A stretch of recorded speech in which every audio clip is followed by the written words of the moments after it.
യഥാർത്ഥ കാരണത്തിലേക്ക് പഠിക്കുക അല്ലെങ്കിൽ അതിൽ പിഴവുകൾ തിരുത്തുക എന്ന രൂപത്തിലേക്ക് CPM പോവുക എന്നുള്ളതാണ് പ്രധാനം. യഥാർത്ഥത്തിൽ ഉന്നയിക്കപ്പെടുന്ന നിങ്ങളുടെ പിഴവുകളുമായി ബന്ധപ്പെട്ട നിങ്ങൾക്കെതിരെ ഉയരുന്ന ചോദ്യങ്ങൾക്ക് നിങ്ങൾ മറു ആരോപണവും അല്ലെങ്കിൽ പരിഹാസവുമായ മറുപടിയാണ് നൽകാറുള്ളത്.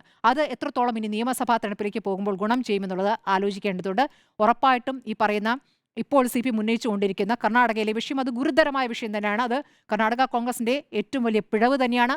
അതിൽ ഹൈക്കമാൻഡ് എടുക്കുന്ന നടപടിയും പ്രധാനമാണ്. അവിടെ ഇപ്പോൾ രേഖകൾ ഉള്ളവർക്ക് താമസ സൗകര്യമൊരുക്കുമെന്നാണ് പറയുന്നത്. രേഖകൾ എന്ന് വെച്ചാൽ എന്താണ്? അവിടെയുള്ള എല്ലാവരും വീട് നഷ്ടപ്പെട്ടവരാണ്. അപ്പോൾ അതിൽ എന്ത് രേഖയാണ് അവർ ഉദ്ദേശിക്കുന്നത്? അവിടെ എല്ലാവരെയും പുനരധിവസിക്കുക എന്നുള്ളതാണ്. ആ രൂപത്തിലേക്ക് പോയില്ല എങ്കിൽ അത് വലിയ തിരിച്ചടിയാകും. ഈ പറഞ്ഞ പോലെ ഞങ്ങളുടെ ആഭ്യന്തര കാര്യമെന്ന് കർണാടക സർക്കാരിന് പറയാൻ പറ്റില്ല. ഇവിടെ ഇത് പറയാൻ കാരണം ഇതും ഇവിടെ ഒരു ആയുധമാവുകയാണ് എന്നുള്ളതാണ്.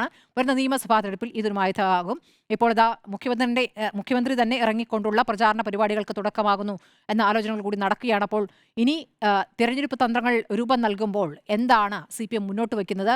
അതിൽ CPMന് പറയാൻ എത്രത്തോളം അവകാശമുണ്ട് എന്നൊരു വിഷയം കൂടി അവിടെ നിൽക്കുന്നു. അപ്പോൾ ഇപ്പോൾ പറഞ്ഞിരിക്കുന്ന കാര്യങ്ങൾ മുഴുവൻ സ്വയം വിമർശനപരമായിട്ടല്ല, മറിച്ച് പ്രതികരിക്കുന്നവരോട്, ചോദ്യങ്ങൾ ചോദിക്കുന്നവരെ പരിഹസിക്കുന്ന രൂപത്തിൽ, അത് മാധ്യമങ്ങൾ പ്രചാരവേല നടത്തിയതുകൊണ്ട്, UDFും BJPയും പ്രചാരവേല നടത്തിയതുകൊണ്ട് ഞങ്ങൾ പരാജയപ്പെട്ടു എന്ന് പറയുന്നത് ശരിയല്ല. നിങ്ങളുടെ പിഴവുകൾ എന്താണെന്ന് കൃത്യമായി നിങ്ങൾ അകത്ത് പരിശോധിച്ചിട്ടുണ്ടാകാം. എന്തായാലും പുറത്തേക്ക് പറഞ്ഞിട്ടില്ല എന്നുള്ളത്.